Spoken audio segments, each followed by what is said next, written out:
Visionaries versus Operators, and Build for Resilience.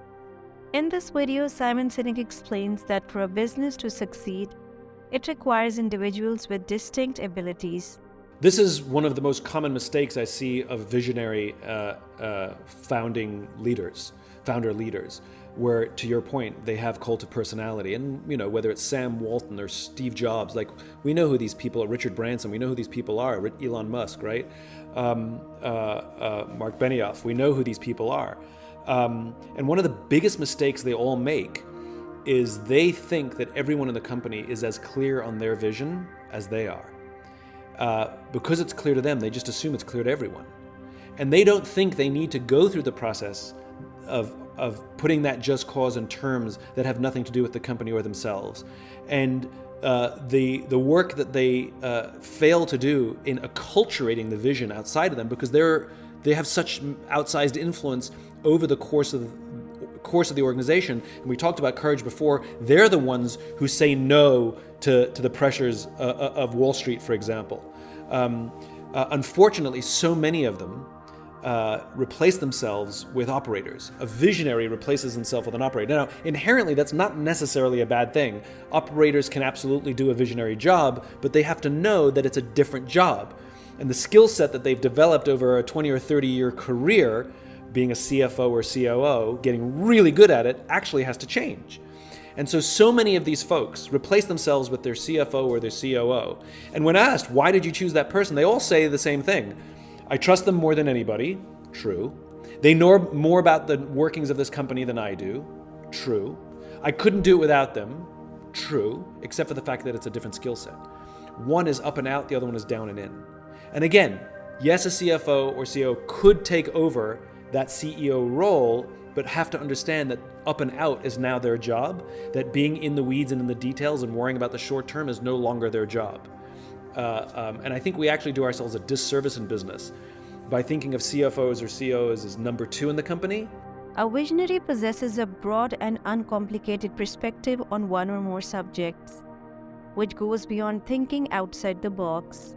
They perceive the world as a whole populated by compassionate individuals and view even significant problems as temporary obstacles. Visionaries do not aim to fix anything or anyone. Instead, they observe and accept what is, which enables them to recognize that change is possible. A skilled visionary has present moment awareness and can envision the future.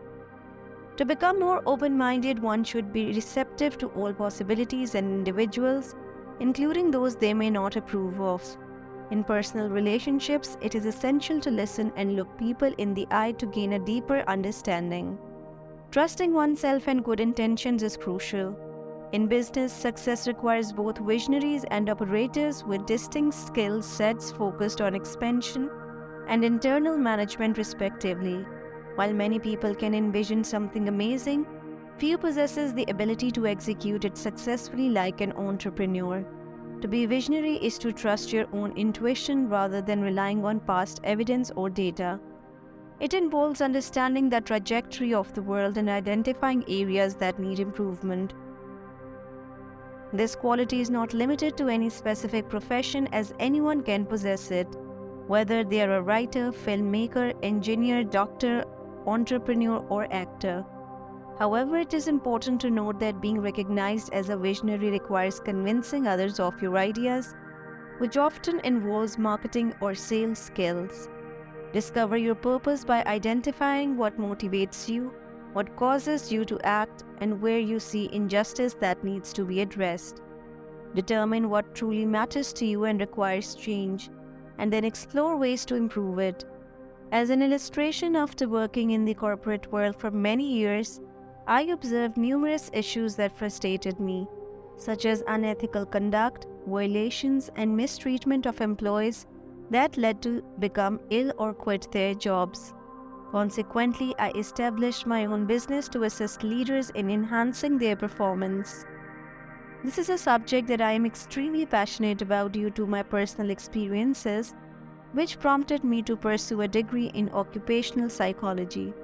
Therefore, my advice is to identify your passion by reading books, conversing with various individuals, connecting with those who pique your interest, and following those who resonate with you. By doing so, you can become the visionary you aspire to be. We always talk about being a stable company, and we talk about investing in stable companies, and are you stable? And you think about stability. Stability is an immobile object, and so companies that are built for stability, yes, they're able to weather storms, but they don't come out stronger or better. They just come out. They get through. Building a company for resilience means that you go into darkness, but you're actually able to adapt for new times, new technologies, new cultures, new politics, new tastes, and you come actually out of the hard times stronger than you went in. Victorinox is a great example. Victorinox, many of us know them by their signature product, which is the old Swiss Army knife. And this company basically made a name for themselves on this basically one line of product. And they had other product, but this was the core.